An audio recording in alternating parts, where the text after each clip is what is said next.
Welcome to Soapbox Theatre TV, hosted by Stiltskin Theatre Company. Hello everybody, welcome to the Soapbox Theatre.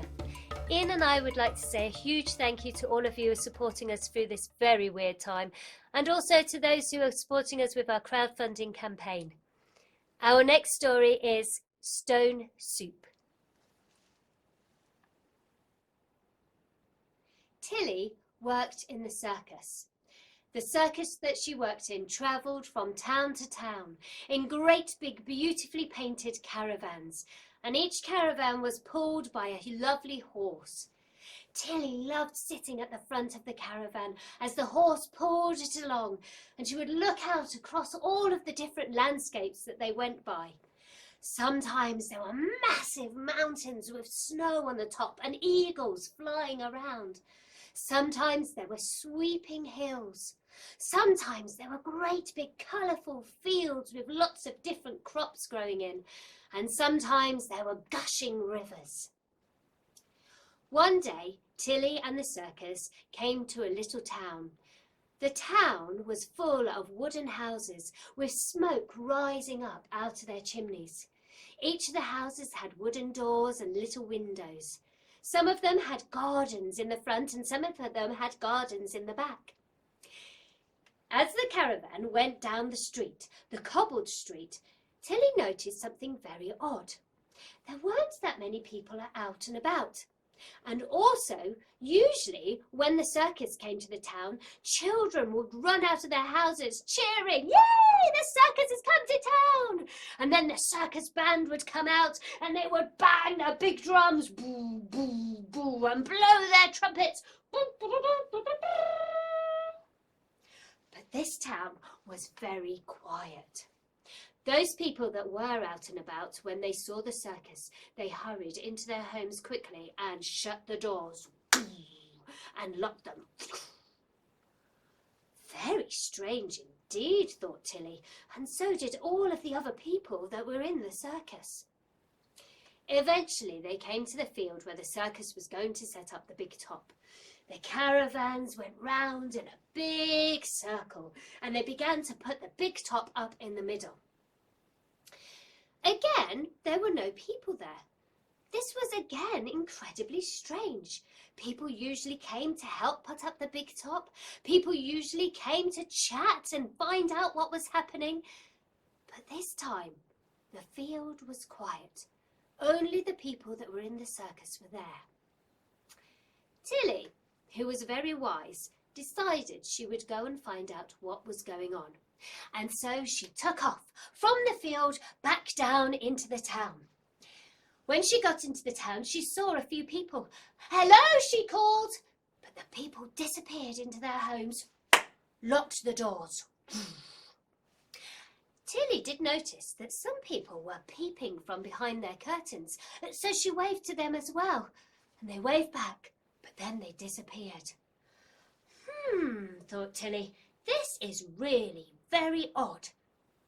As she walked through the town, she suddenly came across someone. "Hello," she said. She caught him off guard. Oh, hello," he said. "What's going on?" said Tilly. "Why is everybody locking themselves up in their homes?" "Oh," said the man. "Oh, well, the problem is there's a famine going on." A famine?" said Tilly. "What's a famine?" "Oh, well, a famine is when nobody has any food, and the food that we do have we're keeping to ourselves because we're all starving. I mean, listen to my belly rumble." Tilly listened, and sure enough, his belly was rumbling. "Oh dear," said Tilly, "that's terrible." But before she could say anything else, the man had disappeared into his home, shut the door and locked it. Thought Tilly. I need to do something about this. She went back to the circus and she sat down beside her caravan and she thought, and she thought, and then she thought some more, and then she had an idea. "I know exactly what I can do," she said.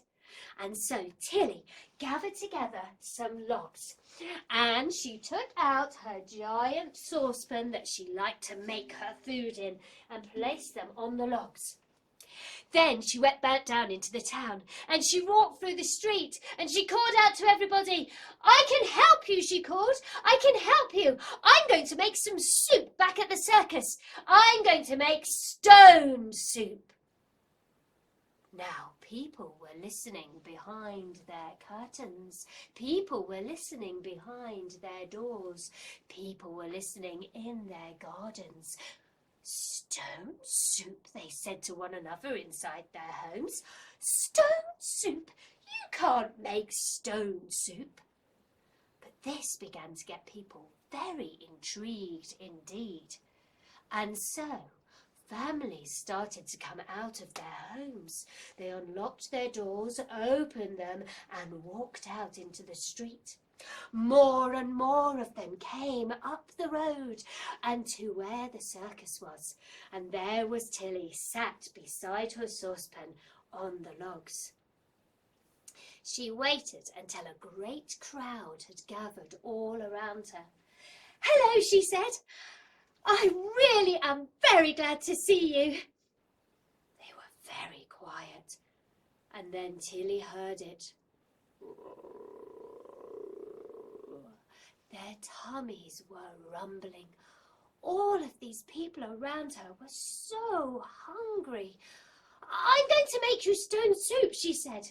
"Stone soup? You can't make stone soup," said someone.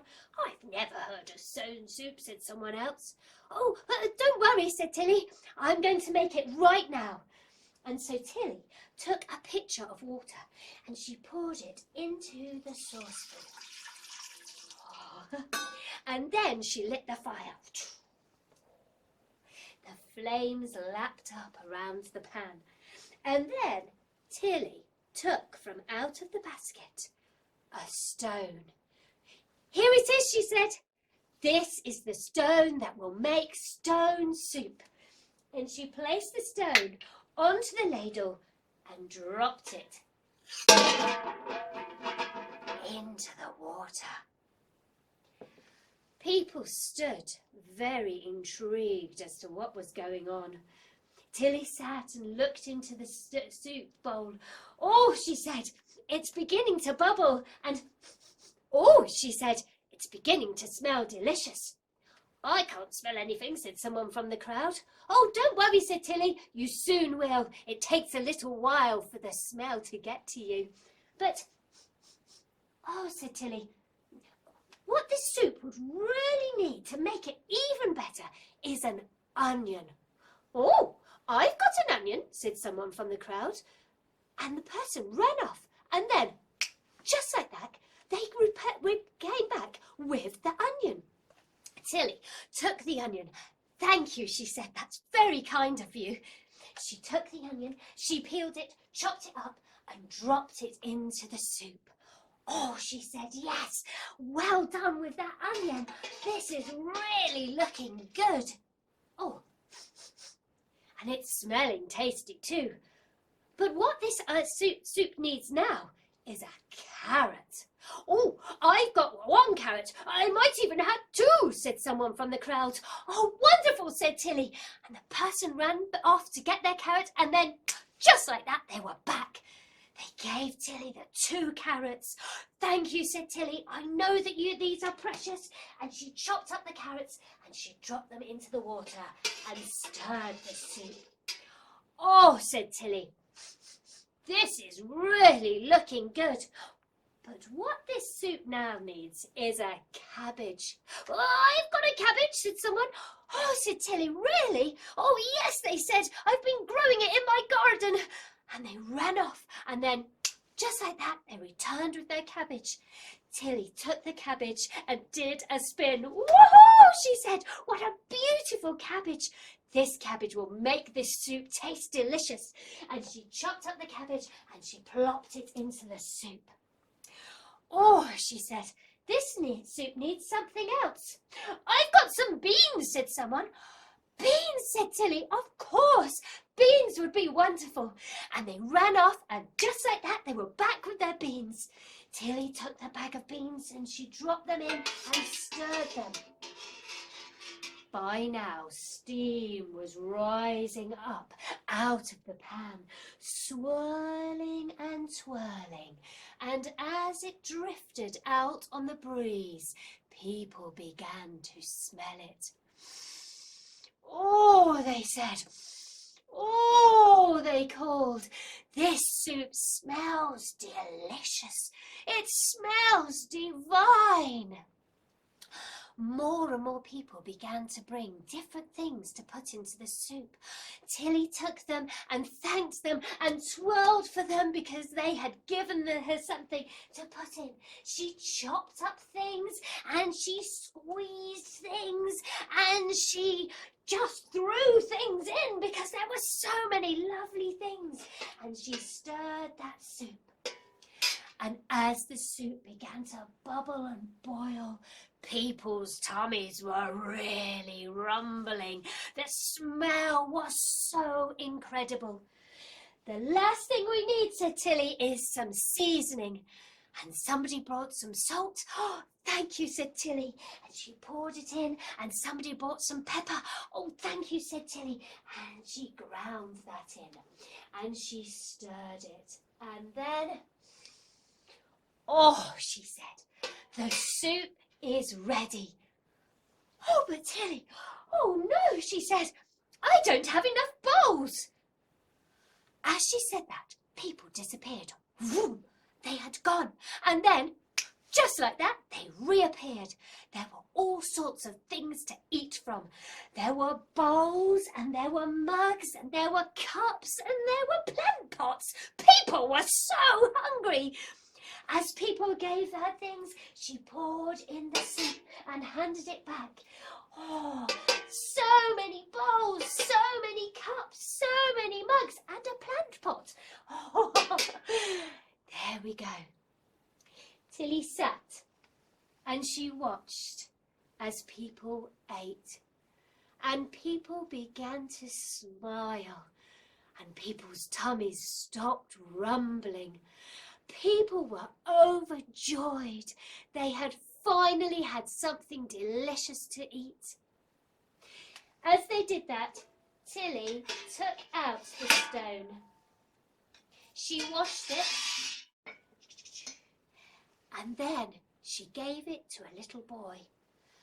"Look after this," she said, "and you can make stone soup every day with everybody." The boy took the stone. Oh, it was the most precious thing he had ever held. And he vowed that every day he would bring it out and help everybody to make stone soup. That night, people with their bellies full took themselves to the circus. They sat in the big top and they watched all of the wonderful acts. And when Tilly came on as a trapeze artist, they cheered as she flew through the air, twisting and turning. And from then on, every day, the boy would bring out the stone, and the people would put it into the pan, and they cooked stone soup with all of the things that they had at home. The town began to become more prosperous. People were happy, and people realized that when they looked after one another and pulled together, they could make things happen. Tilly and her circus stayed there for a week, and they joined in with the stone soup, and they always made sure they put something into the pan as well. And then eventually the beautifully painted caravans with the horses drove off out of the town. And as they went, the circus band came out and people cheered and waved. And the circus band banged their drums and blowed their trumpets.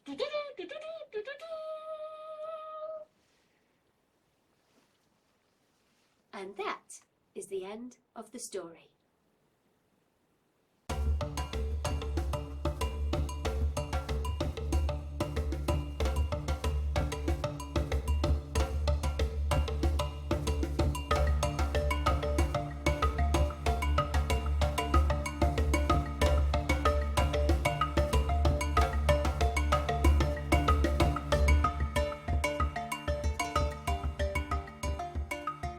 Now wash your hands.